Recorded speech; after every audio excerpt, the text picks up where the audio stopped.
everyone. This is John Daly again with BQB Publishing. I'm here today with Charley Heenan, debut author of the coming-of-age novel, Danny's Boys. How's it going today, Charley? Oh, great. Thanks, John. Thanks. Glad to be here. Excellent. Well, thank you for joining me. So let's start by talking about your background. I know you're from Philadelphia, and you're very much in tune with the local scene there. I also know you've done a lot of interesting things in your life. Can you tell people about some of them? Well, sure.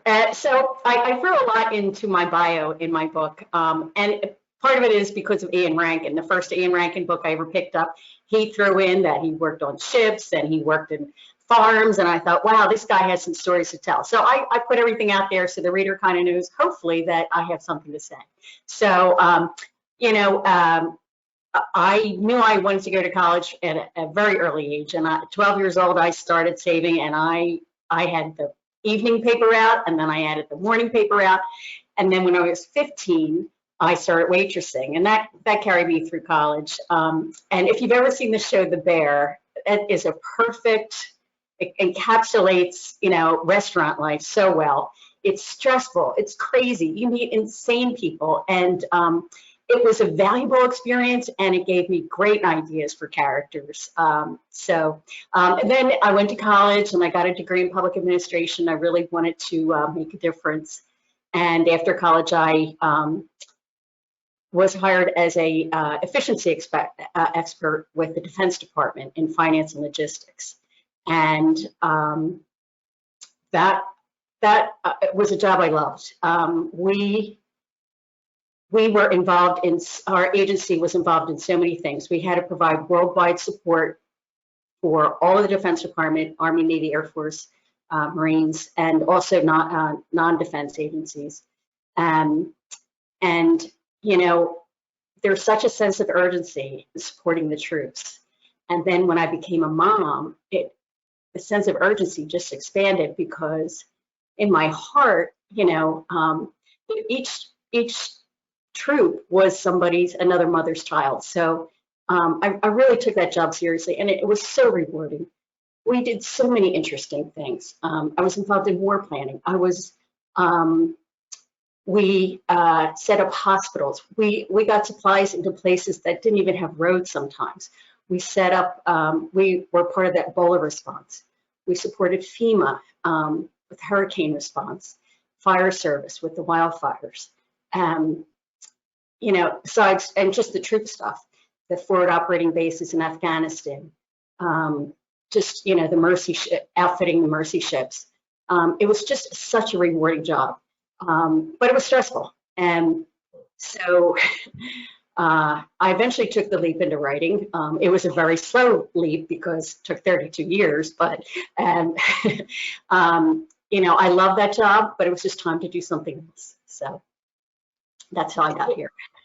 Well, that's very exciting, and thank you for your service. All very important work there. Mm-hmm. So what did you talked about? You did get into writing. What was it that got you interested in doing this, in doing serious writing? In this case, fiction writing. I come from a big Irish Catholic family, and my friends do too. And when we get together, we're telling stories. And I just think stories, they help us cope. They teach us how to deal with each other, how to deal with life. And I thought, well, that's something that, I wanted to do. I wanted to put it out there. I wanted to tell a story. And I think fiction does it really well, because you get to exaggerate, right? You get to plot, you get to, manipulate. And, if I can help tell a story that helps people deal with each other better or think about things differently, boy, I certainly would do that. Let's talk about your book, Danny's Boys. It covers some very serious and very important topics. Can you tell people what it's about? Sure. Okay. So Danny's Boys tells a story of the impact of clergy abuse on the community. We see a myriad of responses. Did he or didn't he? How does this happen? Why does this happen? We see cognitive dissonance, the head in the sand response, and how all those responses affect the victims and their families. It's emotional, Religious practices, I think, are supposed to offer respite, give us, a social connection, ritual, ease our anxieties, and give us peace of mind. And those good things shouldn't prevent us from supporting victims.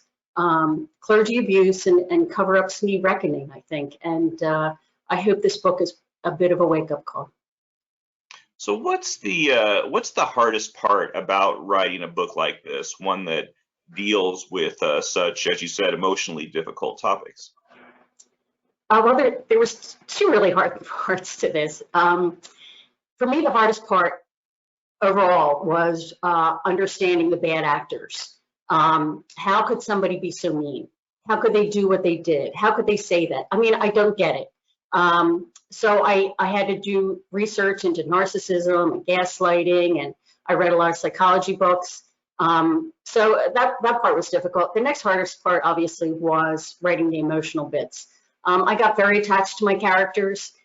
There are a lot of times where I'd write, and then at the end of the night, I'd be super weepy. And, like my poor husband had to deal with all that. So not that I was like over the edge or anything, but like it just affected my mood sometimes, depending on the chapter. So.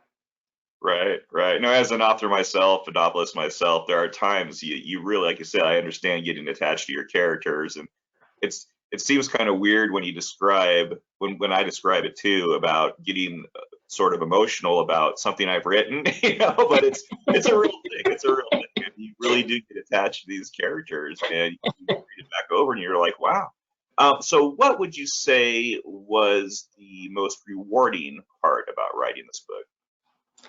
Well, I like to think that I captured the nuances of the characters and the neighborhood. I ran into a friend of mine from Northeast Philadelphia, and he said, I read the first chapter. I knew every one of those guys. I drank with those guys. So that made me feel really good. I love my characters. I love spending time with them on their journey. So it made me feel really good that it was authentic. Excellent. Well, it's a great book. It's a very impactful book. Well done on that. And I want to thank you for your time. Can you tell people how they can find out more about you and your book, Danny's Boys? Sure. Check out my website, charleyheenan.com. I'm on Facebook, Twitter, Insta. Feel free to contact me. I'd love to participate in some book club discussions.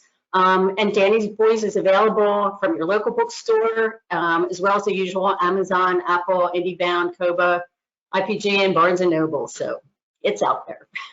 Excellent. Well, thank you, Charley. Thanks for joining me. Thank you very much, John.